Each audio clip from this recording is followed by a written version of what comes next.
Started underway here with the opening tap. The Dukes in the white uniforms. The Warhawks wearing the black today out of Louisiana Monroe. Not the prettiest of opening taps, but it is controlled by the visitors from ULM. Again, at home, the Warhawks are 3 out of 5, so 3 of their 4 wins have come at home, but they're 1-6 on the road. LaCour with the early touch and tapped out of bounds by Terrence Edwards Jr. of James Madison. That's one thing that the Dukes have really stepped up since conference play has begun. We've seen them develop into an elite defensive team. That's how they were able to make that run against App State and nearly pull off that victory. LaCour out of New Orleans, Louisiana. A lot of native sons on this team for ULM, and the three-pointer dropped in by number 3, LaCour, who shoots at 32% from beyond the arc as well as from all points on the field. That's his 21st tray of the year. Yeah, his 21st leads the team. He's actually shooting 38% from behind the arc since the start of December, and he's really got to open things up. That's a great sign for Coach Richard's team. Dukes take the shot. Julian Wooden, who is a 33% shooter from beyond the arc, misses on his first opportunity. Here's the starting 5 for Monroe: LaCour, Gallion, Bolden, Willis, and Nagopo. And up and in, the bucket is scored by Makai Willis, who was getting his first start here today.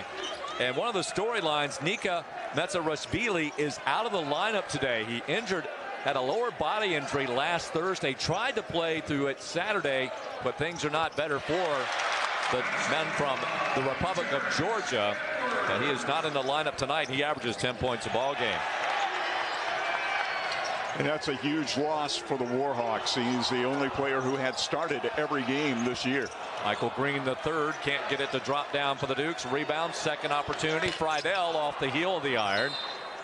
And it'll stay on the floor. A foul is called against the Warhawks, and it goes against LaCour, a man who cannot afford to get into foul difficulty if the Warhawks have a chance to win here today. You know, Michael Green played such a tremendous role for the Dukes, of course, coming into that Michigan State game off the bench, having 13 points in that ball game as the Dukes got the big upset to start the season. Then he stepped into the starting lineup and has led this team in assists and has been a reliable three-point shooter until recently, and that miss was just his 17th in a row. He has struggled shooting from the perimeter. Inbounds it goes to Wooden. Good move, and he slams it home.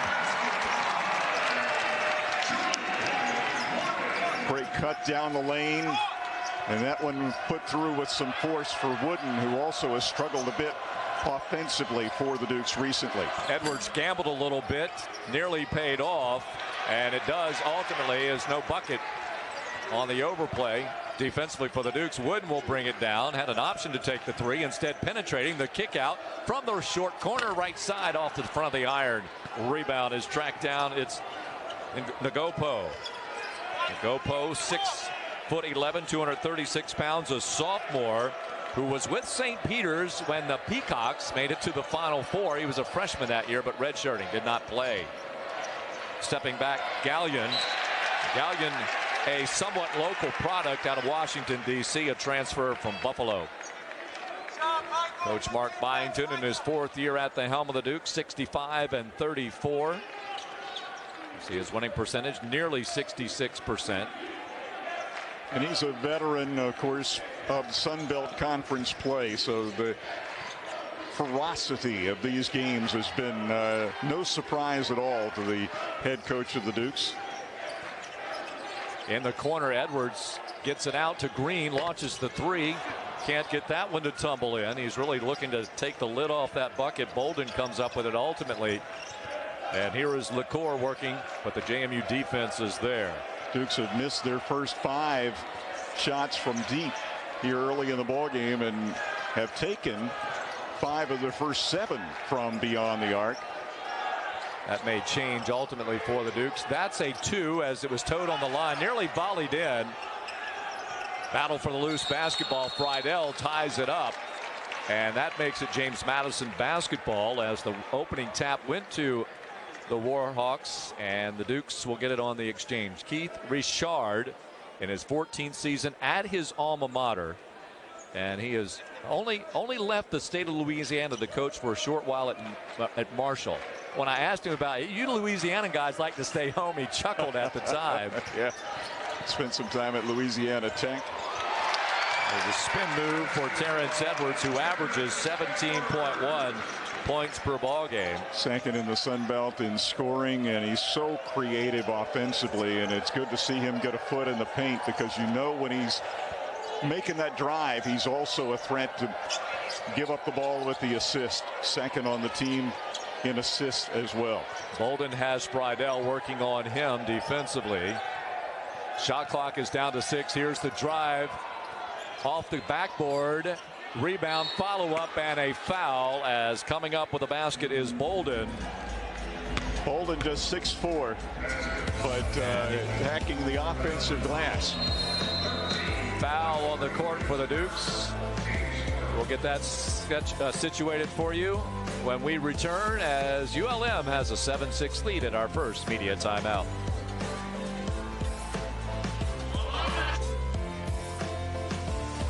When Allison couldn't find her debit card, she was sure it had grown legs. So she turned it off, then back on again when she retrieved it. Debit card controls. Another reason why the switch is on to Atlantic Union Bank. Now, we're not saying your debit card is your best friend, but it can sure show the world who is. Let others see what really matters by creating your Design Mind debit card. Another reason why the switch is on to Atlantic Union Bank. Beyond Zero is Toyota's vision to reach beyond carbon neutrality with our products, services, and operations.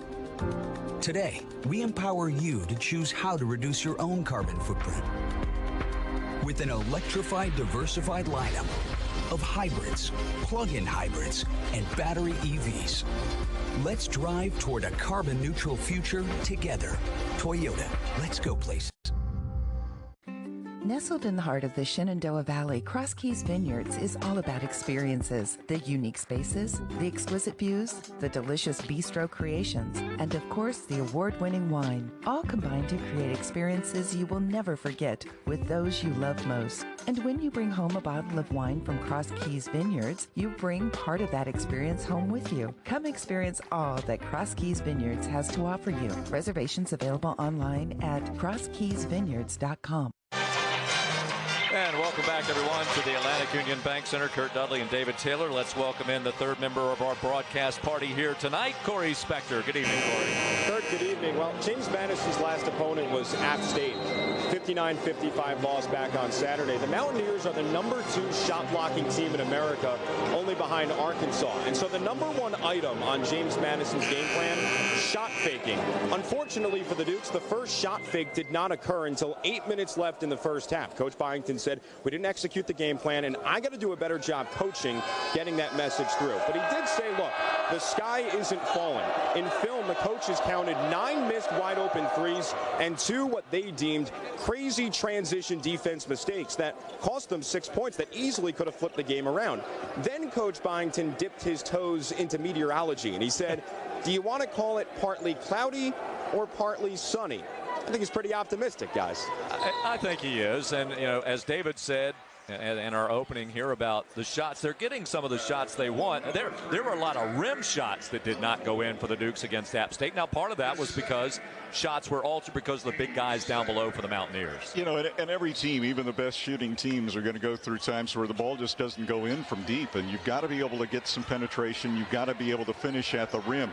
Dukes have done that here early in this game. They're 3 for 3 inside the arc, but 0 for 5 beyond the arc. LaCour has picked up his second foul, and that is dangerous territory already for Coach Keith Richard and company. And tapped out of bounds. Nice defensive play there by Bolden to knock that one away because Wooden was spotting up. Edwards had seen him.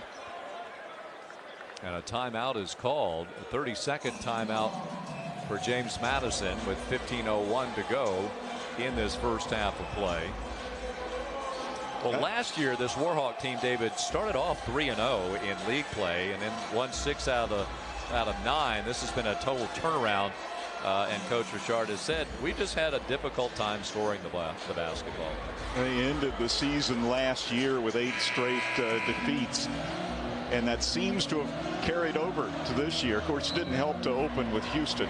No. But, you know, some decent play during the month of November. A nice win in the MAC SBC Challenge over Central Michigan in early November. Both of these teams, of course, won their game against their MAC opponent. And both will face another one on February the 10th on their home floors. Yeah, we'll learn about that in short order here in a couple of weeks or less. Friedel on the inbounds with the shot clock about to expire. Tapped up. Battle for the basketball, and it comes out. Friedel last to touch it out of bounds into the bench area of the Warhawks. Heard you guys talking about Noah Friedel on Saturday, and he just goes 100 miles an hour, and his game has expanded so much. He's, you know, last year I think when he came on the floor, people thought, okay, he's out there to shoot 3-point shots, but he's doing so much more. And you saw it from the very beginning in that Michigan State game. Double figures rebounding with 11 rebounds in the Duke's victory. Ended up fouling out of that ball game, didn't score big, but really established himself as a guy who just does everything on the floor. And oh yeah, he can shoot the 3 ball, even though he hasn't knocked one down here in this game. This is LaCour again, playing with 2 fouls early in the contest. Bolden back out top. That's a 2-point try, and it is nothing but net, as it is dropped in by Tyrese Watson, a junior from Philadelphia by way of Cochise College. Double figures in 6 games this year, including the last 2. So he's Watson. He's been emerging a bit. Dukes have put on a couple of guys off the bench as well, as there's Brown. His first shot is off the mark. Shot clock at 12. Raquan Horton loses possession of the basketball. Also on the court for the Dukes is Carey, Jalen Carey, and he can't get down quickly enough to defend. And the bucket scored by Mekhi Willis, as he has his second. The junior from Tallahassee by way of the Fairfield Stags. Brown from the corner. Comes off the mark. Netting is a little off whack on the rim. Duke's now 0 for 8 from 3-point range.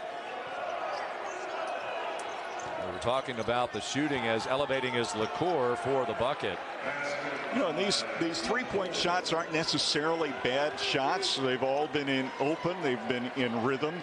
But sometimes you'd like to see a foot in the paint and a kick out before you see that kind of a shot taken. And the Dukes need to find some penetration.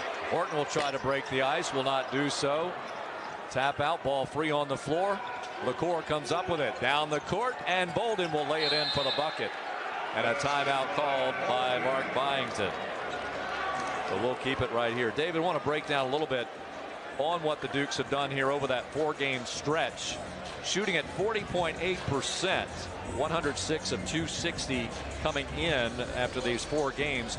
And in the 2 losses, they were sub 40% in those ball games. As you mentioned, some of the lowest shooting that they've had this year. What has drawn that down is the 3-point shooting during that stretch. Only 23% in those 4 games, 21 out of 92. And off to this, I mean, it's down now below that because the Dukes are 21 out of the last 101 from beyond the arc. Yeah, and a lot of that's just playing conference basketball. You know, once the page turns and you get into conference play, we've seen it all across the country. What, 8 out of the top 10 teams in the AP poll last week lost to unranked teams in conference play. It gets tough at this time of the year, and the Duke's going to need to run a set and try to get the ball into the paint.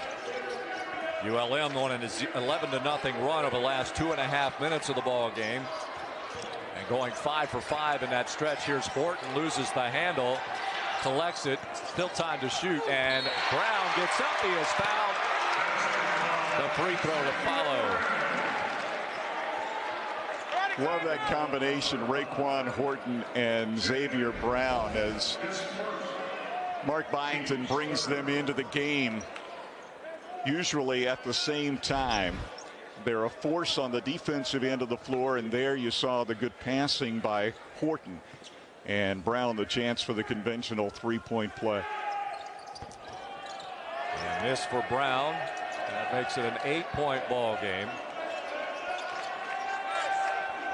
The foul was registered against Bolden. That is his first.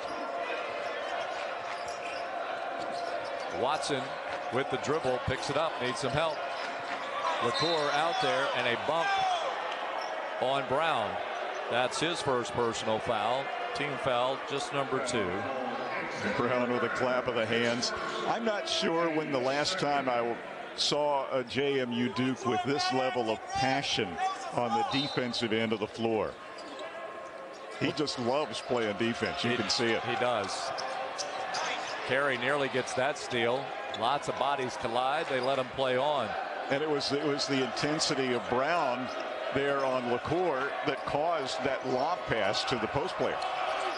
That's blocked from behind. Friedel knocks it away. Edwards down the court for the Dukes. Probing. Whips it over. Horton, that's a tough pass to handle. Couldn't get a shot off after the zip in there. Brown in the corner. Friedel, he's closed out on. Good job. Here's the 3 by Horton. Finally, the Dukes get a tray. Good ball movement that time down the floor. A little bit of a probe of the paint. A ball reversal. And Horton able to knock the shot down in rhythm, and the Dukes are within 5. And it's a 1 for 10 3-point shooting evening thus far for the home team. The screen worked on. Horton there defensively for the Dukes, given up to Willis. Shot clock down to 4. Defense is good. 3-pointer off the iron. Rebound comes down to Edwards. Nice closeout by Friedel. Edwards, sorry, David. Edwards averaging 5.1 per game, loses his footing. Jump ball this time. It goes to ULM. You were saying, sir. Well, again, Friedel just doing everything and doing a nice closeout to force the miss on that last play. LaCour floats one in. 16-11. Warhawks on top of the Dukes. Back to the AUBC in just a moment.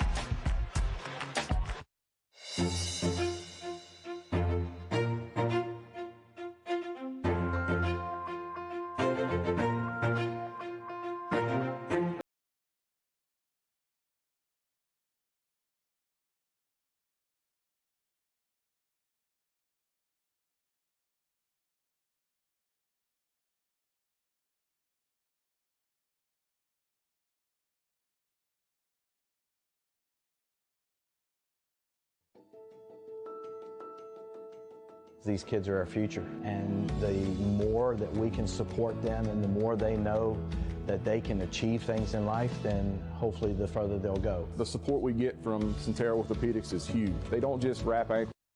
You know, they really stress the importance of taking care of your body. Centera Orthopedics and Sports Medicine athletic trainers help our local student athletes stay healthy and enjoy a healthy, active lifestyle. Behind every team is a great community. Door Gorilla is proud to be the official garage door provider for JMU Athletics and proud to support their community. When you need a garage door, call 540-740-DOOR and show your support for JMU this season. Go Dukes! JMU Athletics would like to thank its Team Madison partners, including Pepsi and Centera. I'm Kurt Dudley, along with David Taylor, Corey Spector. It's courtside for us here at the Atlantic Union Bank Center. Earlier today, JMU women defeated Georgia Southern 72-51, a dominant second half for Peyton McDaniel and the Dukes. Corey Spector will fill us in on that outcome during our halftime this evening.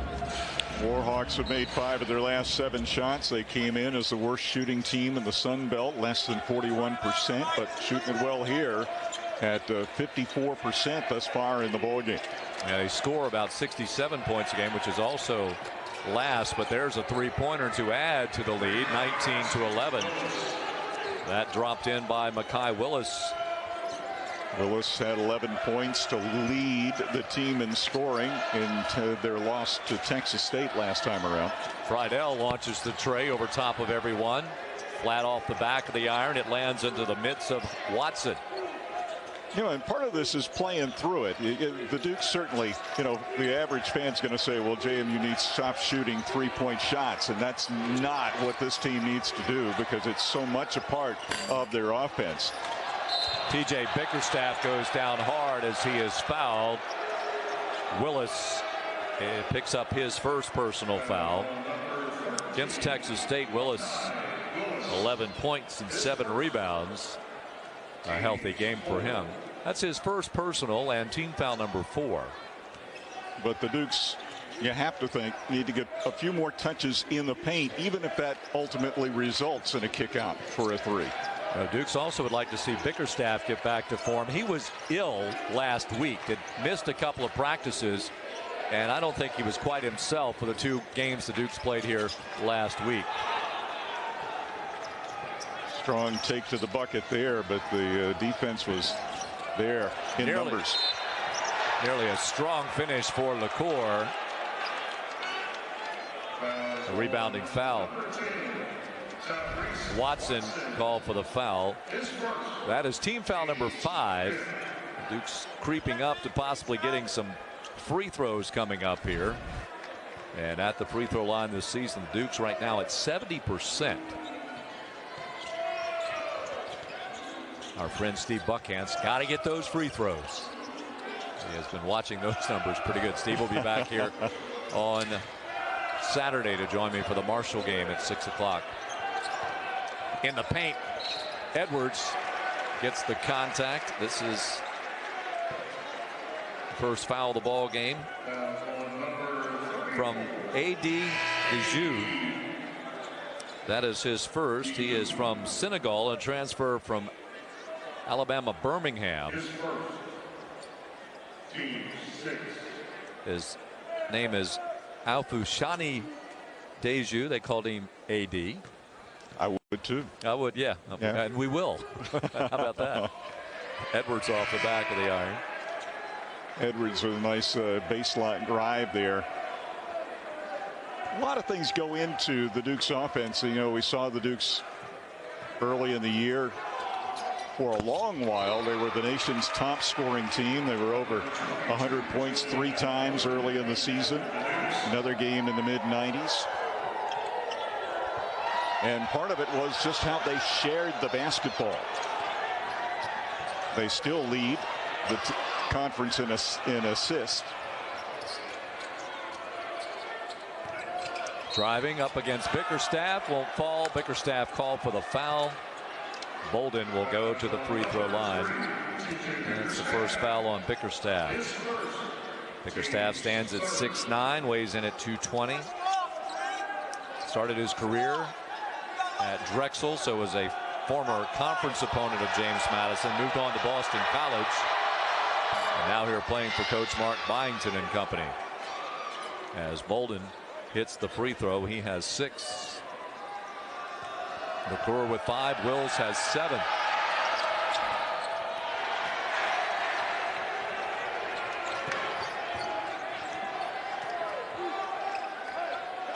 Horton to Friedel. They work it around the perimeter. The 2-3 zone by the Warhawks. Green penetrates, skipping the pass. Here's Friedel. Inside to Wooden. Kicking back out Green. Inside it goes Bickerstaff. Bickerstaff's tough shot. Nearly tapped in. That was Wooden that got a hand on the rim. Wooden just mistimed his jump there. Dukes worked hard to get an opportunity inside, but Bickerstaff had to take a very difficult shot. Driving the baseline, and that is flushed in by Watson. Has his second field goal. He has 9, coming off a 10-point performance against Texas State. Willis with a nice ball screen to open things up. Green's three-pointer hits the shot clock, which means it's a dead ball rebound for the visitors. You know, that's a shot that that Michael Green was making with regularity in November and December. But here, after the calendar page turns, you get the feeling he just needs to see one go through the net, as he's gone on a long stretch now of misses, and his three-point percentage has dropped from 42% now down below 35%. And sometimes you can jumpstart your offense on defense. And Mark Byington going to a little bit of full court pressure here against an undermanned Warhawk team that really only has 8 players that are in the normal rotation available. Dukes have brought in Bryant Randleman, who played significant minutes here last Thursday night in a JMU win over South Alabama. Transferred from High Point. Started the season opener against Michigan State, and the game against USA maybe his best. They isolate. Randleman gets a hand on the shot attempt. Has to navigate over top of Bolden, who was laying on the floor. Randleman excellent job of standing his ground. Shot.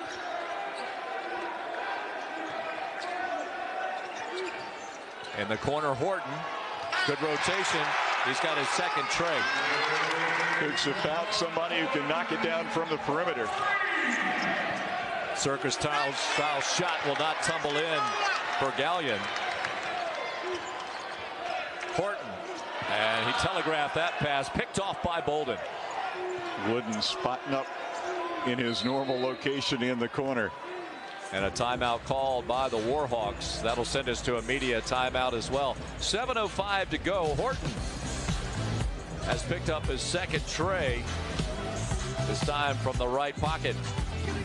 22-15, Warhawks leading James Madison. Virginia Business Systems has been solving our customers' most challenging business problems for over 65 years. With best-in-class office productivity solutions from Konica Minolta, HP, Xerox, and Lexmark, Virginia Business Systems provides fast-forward office technology that saves time and money. Call or visit our website today and see how VBS can help your company grow through superior technology and service. Say goodbye to slow download speeds and broken internet connections. Get the internet you deserve with Glo Fiber, a proud supporter of the JMU Dukes. Every day, Glo Fiber connects families, friends, and neighbors to what matters most, each other. It's our passion. Powered by 100%. Glo Fiber is state-of-the-art internet that makes everything simple. More stream-friendly, more dependable. Let your internet service be a bright spot in your day. Check us out at glofiber.com to learn more. At Dick Myers Chrysler Dodge Jeep Ram, we service all makes and models. So no matter what you drive, we've got you covered. We're only a mile from JMU, and we know your schedule is busy, so when you drop off your car, our shuttle service will get you to where you need to be and pick you up when your car is ready. Stop by or call today to schedule your next appointment at Dick Myers Chrysler Dodge Jeep Ram, locally owned and operated, where customers send their friends. Why is Commonwealth One the one for you? Because it meant the one with heated seats and a hybrid engine. Because our daughter's got only 3 credits to go before graduation. Because it means one less stop before heading home. For over 75 years, Commonwealth One has been the one, committed to helping our members and our communities thrive. So whether you're a longtime resident or just new to our community, come home to the best banking experience you've ever known. Commonwealth One, for you, for life. 7 minutes to go in the opening half. ULM up by 7 over James Madison. Well, earlier, Kurt and Dave were talking about the shooting struggles for ULM, last in the conference in both field goal percentage and three-point percentage. Coach Richard told us it's been a frustrating season because we've played really hard in most games, but we're snake-bitten offensively, which places stress on our defense and the turnovers. And so every little mistake hurts so bad because we struggle offensively. Coach Richard didn't really project that they would have these issues offensively to this level when the season began, but he was adamant, we're not taking bad shots. were not. And he pointed out that a couple of years ago, Nika Metsarishvili, who's not playing tonight, shot 40% from three in conference play. Last year, Tyreek LaCure, 38% in conference play, and their numbers this year are significantly down. He said the team is taking more three-point shots in practice than they ever have under Richard. He's just hoping it's going to take one game to hopefully return to average. They're just looking to make maybe 6 threes, 7 threes in a game. They only had 13 three-pointers made in the first 5 conference games, guys, but they've been shooting the ball better so far tonight. That they have, and in that conversation, I mean, he was very matter-of-fact about it, but you also got the sense that if they pull it together, they can be dangerous any one night. And, of course, without tonight having Metsarishvili, be interesting to see if he were on the floor, how that would influence what's happening right now. Well, shooting 9 of 19 from the floor, 47%. I would think that Coach Richard would be pretty happy with that. 2 of 4 from deep and 3 of 4 thus far at the free throw line. You know, this has been a very good start for the Warhawks. They have been in all of their 5 losses in conference play. You know, their worst loss is 13 points to Texas State last time out. The kick out, Friedel, Edwards. Warhawks doing a good job of getting out to that three-point line. Friedel from the right corner, and a foul, and he should get 3, and he does. Quick release for Noah Friedel. That last foul against the Dukes, I want to get that in the book for you. It was Julian Wood, and that was his first. And Friedel will go to the free throw line, where he connects on 86% of his free throws. Gallion was the culprit that sent him being Friedel, to the line.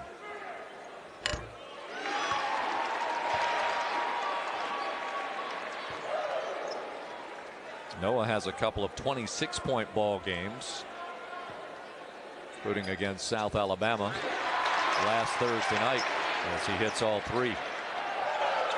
Transfer from South Dakota State out of T, South Dakota.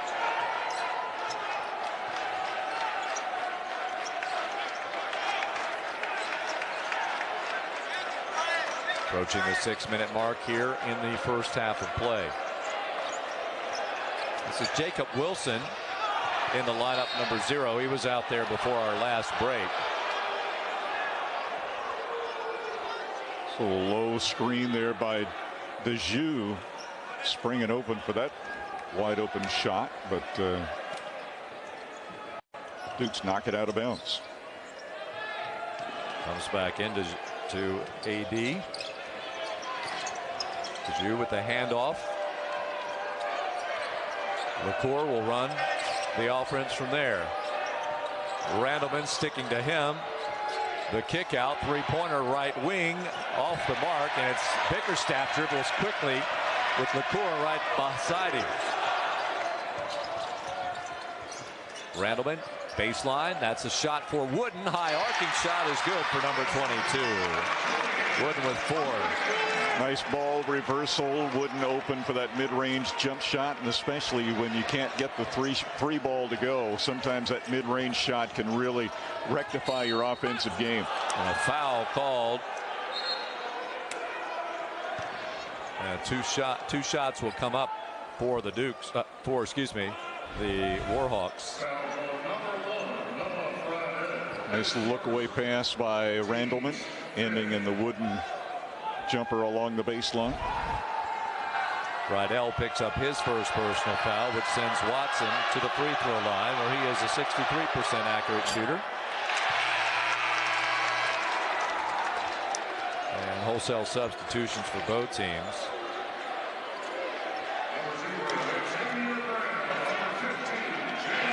The Dukes will have Brown, Friedel, Carey, Edwards, and Wooden, who is playing in his 128th career game. He is 4 away from tying Andrei Semenoff in that category in JMU's men's basketball history. Watson 1 out of 2, a 4-point ball game.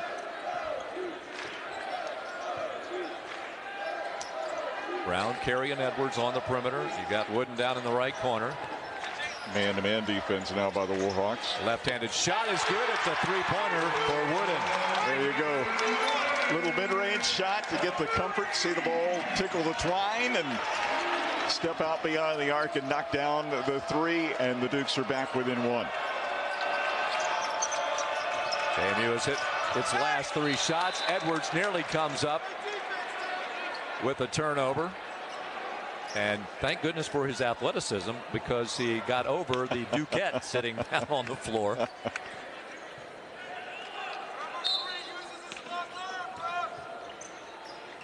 "17 seconds to shoot, so plenty of time here on the offense for the Warhawks.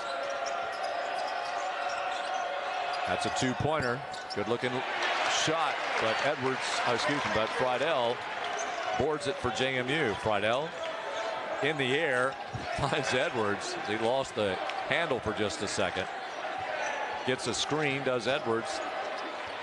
And Carey didn't drift down far enough. And that's funny, because he told us earlier he was coached to go deeper than that. That time he didn't fade down deep enough to the block. Well, so many times we've seen Edwards and Bickerstaff work that ball screen up top for the pick and roll, and that time Carey just didn't continue on in the way that Edwards anticipated that he would.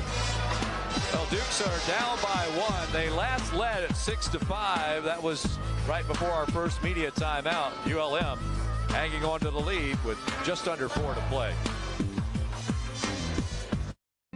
Nestled in the heart of the Shenandoah Valley, Cross Keys Vineyards is all about experiences. The unique spaces, the exquisite views, the delicious bistro creations, and of course the award-winning wine, all combined to create experiences you will never forget with those you love most. And when you bring home a bottle of wine from Cross Keys Vineyards, you bring part of that experience home with you. Come experience all that Cross Keys Vineyards has to offer you. Reservations available online at crosskeysvineyards.com. When Allison couldn't find her debit card, she was sure it had grown legs. So she turned it off, then back on again when she retrieved it. Debit card controls. Another reason why the switch is on to Atlantic Union Bank. Now, we're not saying your debit card is your best friend, but it can sure show the world who is. Let others see what really matters by creating your Design Mind debit card. Another reason why the switch is on to Atlantic Union Bank. Beyond Zero is Toyota's vision to reach beyond carbon neutrality with our products, services, and operations. Today, we empower you to choose how to reduce your own carbon footprint with an electrified, diversified lineup of hybrids, plug-in hybrids, and battery EVs. Let's drive toward a carbon-neutral future together. Toyota, let's go places.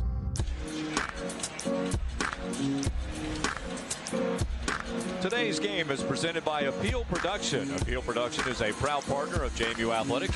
Grow from invisible to irresistible. Video marketing that helps your business stand out. Appeal Production.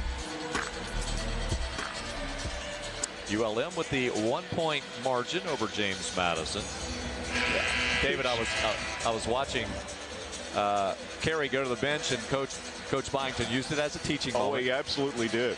That roll off of the screen, the high ball screen.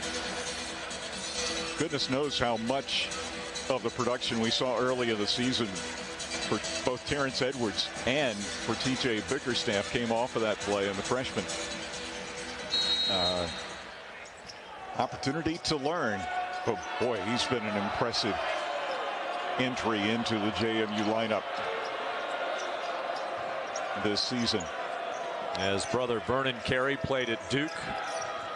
2020 second round pick, number 32 overall. And a shot clock violation as Carey that time there defensively at the end. Doing a nice job. His dad was an offensive lineman for the Miami Dolphins. So a little bit of athletic genes, to say the least, in that household. No doubt about it. Edwards penetrates, and he is fouled. A little shove. Seeing the Dukes do a little bit more attacking as opposed to passing around the perimeter. They've made their last 3 shots from the floor. And during that time, ULM 1 for 8 from the floor. So the Warhawks now down to 41%, right about where they are for the year. Duke's now up to 35%. The foul was on Bolden, which that was his second. And 18 fouls on the board for ULM. LaCour with 2, Bolden with 2. Warhawks can't afford either one of them to pick up their third here in the end of this first half. And JMU has its first lead, 6-5. And LaCour's going to get his third right there. Ooh. Drawn by Xavier Brown on the defensive play. Brown with a big play, the 2 players we highlighted at the beginning of the game, no doubt about that one. And a tough play there for LaCour as he picks up his third foul. And it comes with 3:13 to go in the first half. A lot of basketball without him, and the Dukes slamming home at the opposite end. What an assist by Edwards. Wooden, his second dunk of this first half, and the Dukes have gone on a 12-1 run now. LaCour elevates in the keyhole. Carey, one-handed grab. The outlet goes to Wooden. Wooden 2-on-1. Finesse and lays it in. Whoa, that is not a good sign there. Well, LaCour was right around the legs of Wooden as he took it to the basket, and I'm sure we're going to take another look at this one. But there were some things that happened there, and of course LaCour already with that third foul, I think still a little upset about that, and Wooden wasn't going to hear any of it. And the officials, I'm sure, are going to take a long look at this one. Well, I think they will take a long look, but it was well within the range of the camera here at JMU, so they should be able to look at it pretty easily and come up with their conclusion.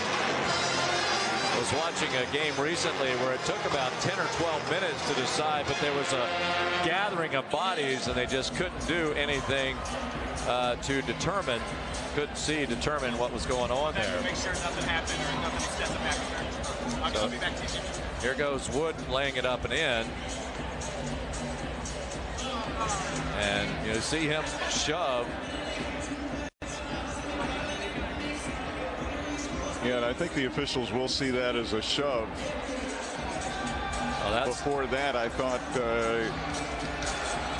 and you've got at least one player who's come off the bench. Well, I'm going to wait. I think there's quite a stiff penalty for a player coming off the bench in that situation. Now, he never got in the fray, but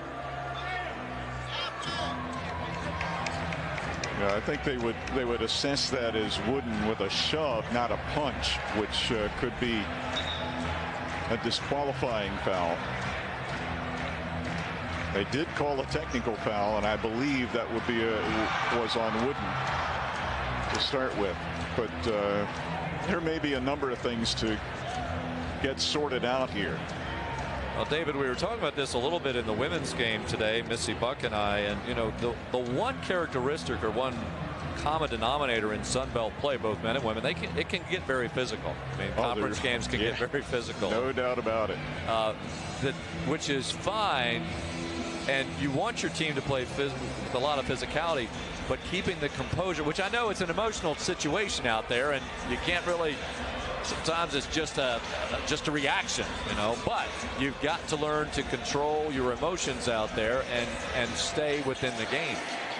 Well, you know, and I really think you rewind this back to the play where LaCour picked up his third personal foul in that encounter with Xavier Brown. Brown, who, you know, Brown just is so passionate defensively. He likes the look in the offensive players' eyes when they realize that he's assigned to them defensively, and he was obviously making it difficult for LaCour. LaCour created that foul, an obvious offensive foul, get his third, and then he was, put himself in a situation where he could easily have picked up his fourth foul. So I think emotionally he was out of sorts at that point. Now that doesn't, you get the retaliation by Wooden after they had that encounter after the basket, and there's certainly there's fault to go on all sides here, and exactly how the officials will sort this out, and especially with a player coming off the bench. Heath Richard, coach of the Warhawks, was out there immediately to try to restrain. Well, they had the visual evidence. It just took them a little while here to kind of sort it out among the three officials. Again, Burdette is the crew chief. Baker and Eads. Was that zero? Was that Jacob? It was Jacob Wilson.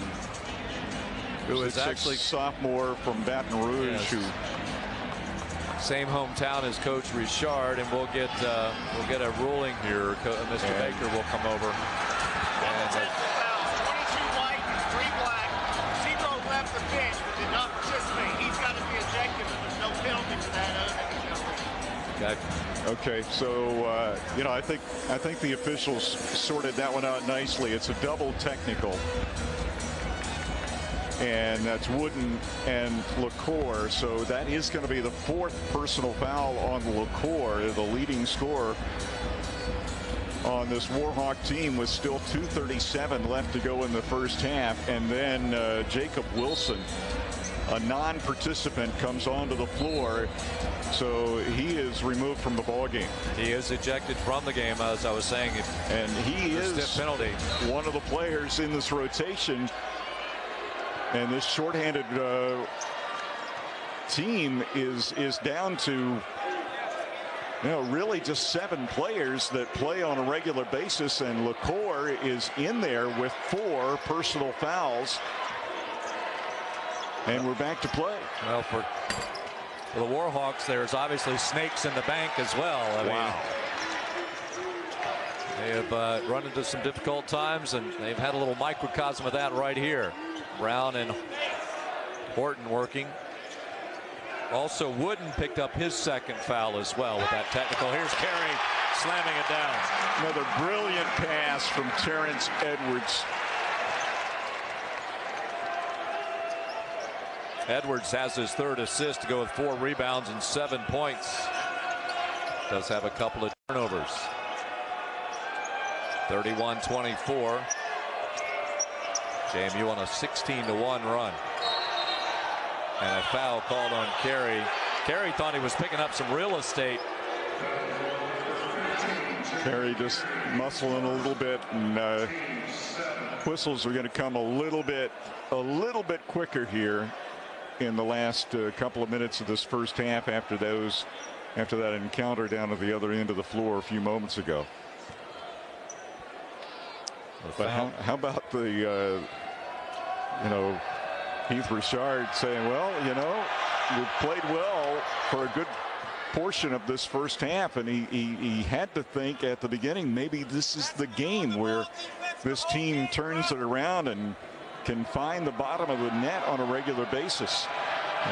And Tyreek LaCour got off to a nice start, but he is out there playing with 4 personal fouls.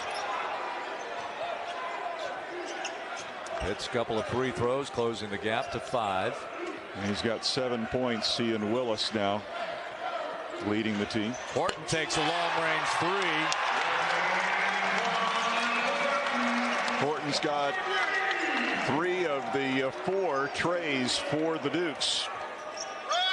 9 points for him off the front of the iron. That 3-pointer, the freshman Carey gobbles up the board. In fact, the Dukes red hot now. 7 of their last 7 from the floor.